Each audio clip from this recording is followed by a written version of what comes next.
साथियों, अभी नेपाल में जब एक कोई नदी है जो मतलब जिसमें बाढ़ आया है और बहुत ही भीषण बाढ़ आया है, ठीक है। जिसमें वीडियो देखने के बाद ऐसा लग रहा है कि मतलब बहुत ही ज़्यादा भीषण बाढ़ आने के कारण क्या है, बहुत ज़्यादा जान माल की हानि हो चुकी है।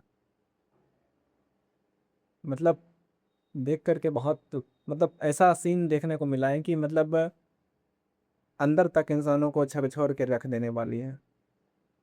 वो वीडियो जो अभी इंस्टाग्राम पे वायरल हो रहा है इस लेवल की है कि मतलब बता नहीं सकता, शब्दों में बयान नहीं किया जा सकता। आप आज से कुछ दिन पहले ही आपने वो बाढ़ देखा होगा, आसाम वाला बाढ़। आसाम में क्या हालत तबाही, आसाम और अरुणाचल प्रदेश में जो बाढ़ आई थी। सो शब्दों में नहीं बयां किया जा सकता, इतने ज़्यादा जान माल की हानि हुई, इस भयंकर लेवल पे बाढ़ आया हुआ था। कुछ वैसा ही दृश्य देखने को मिल रहा अभी नेपाल में। और जब नेपाल में ये जो नदी में बाढ़ आया है तो क्या लगता है कि बिहार में अब नहीं आएगा बाढ़। जो नेपाल में जिस नदी से बाढ़ आया है उसी नदी का पानी अब बिहार में आएगा। बिहार में जो भी नेपाल से नदियां आती है, चाहे वो गंडक हो, बूढ़ी गंडक हो या फिर कोसी हो, यही वो नदियां हैं जो बिहार में बाढ़ लाती है और बिहार, उत्तर बिहार जो पूरा है जलमग्न हो जाता है। अभी आप देखेंगे गंगा जो है मतलब पूरा अपनी मतलब चरम पे पहुंच पहुंच चुका है, इस लेवल पे कि गंगा में पानी ऊपर आ चुका है। आप देख करके दंग रह जाएंगे। अगर आप देख रहे होंगे अभी वीडियोस वगैरह अगर ये सोशल मीडिया पे, तो इस रुद्र रूप में है, कहा नहीं जा सकता, समझे। सो अभी जो नेपाल में बाढ़ आया है इससे बिहार सरकार को सीखने की जरूरत है कि समय रहते बिहार में किस तरीके से बाढ़ को कंट्रोल किया जा सके, इस पे काम करने की ज़रूरत है। बिहार सरकार इस पे कभी भी ध्यान दी नहीं उतना गौर से कि बिहार के लोगों को कैसे बाढ़ से हम बचा सकें। कभी भी सही से ध्यान नहीं दिया। अगर ध्यान दिया भी तो सारे जो यहाँ के ब्यूरोक्रेट्स हैं, वहाँ के जो लोकल पॉलिटिशियंस हैं, बस खुद में ही लूट खसोट के खा जाना बस। और कोई भी कभी भी इस तरीके से ध्यान नहीं दिया।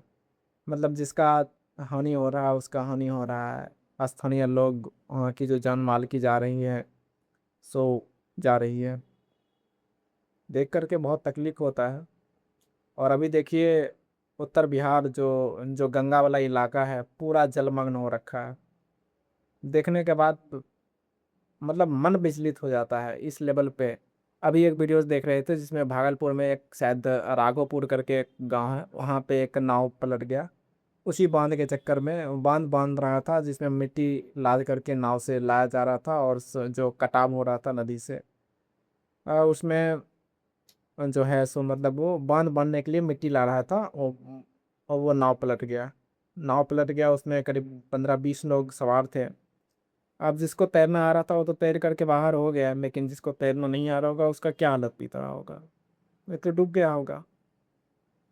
वो ठीक उसी प्रकार अभी नेपाल में जब बाढ़ आया तो वहाँ भी कई सारे इंडियंस जो है सो लापता हो गए हैं। कई सारे वहाँ के जो लोकल लोग हैं मतलब पूरा जलमग्न हो गया, पूरा मलबा के अंदर दब गया है भाई, इस लेवल की।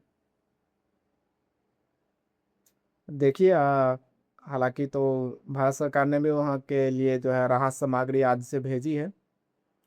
और वहाँ के जो अभी आरएसपी का जो सरकार है वहाँ पे, वहाँ का जो प्रधानमंत्री है बालेंद्र शाह जी, वहाँ के लिए जो भी राहत कर रहे ही रहे होंगे, ऐसा नहीं है कि नहीं कर रहे होंगे। और लगातार वहाँ पे जो है हेलीकॉप्टर के द्वारा रेस्क्यू किया जा रहा है लोगों को।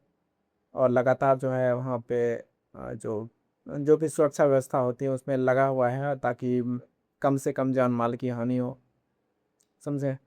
अगर आप ही बाढ़ प्रभावित वाले इलाका में हैं तो थोड़ा सा अपने अपने परिवार के ऊपर थोड़ा सा ध्यान दें और इन चीज़ों से बचने की ज़रूरत है, ठीक है।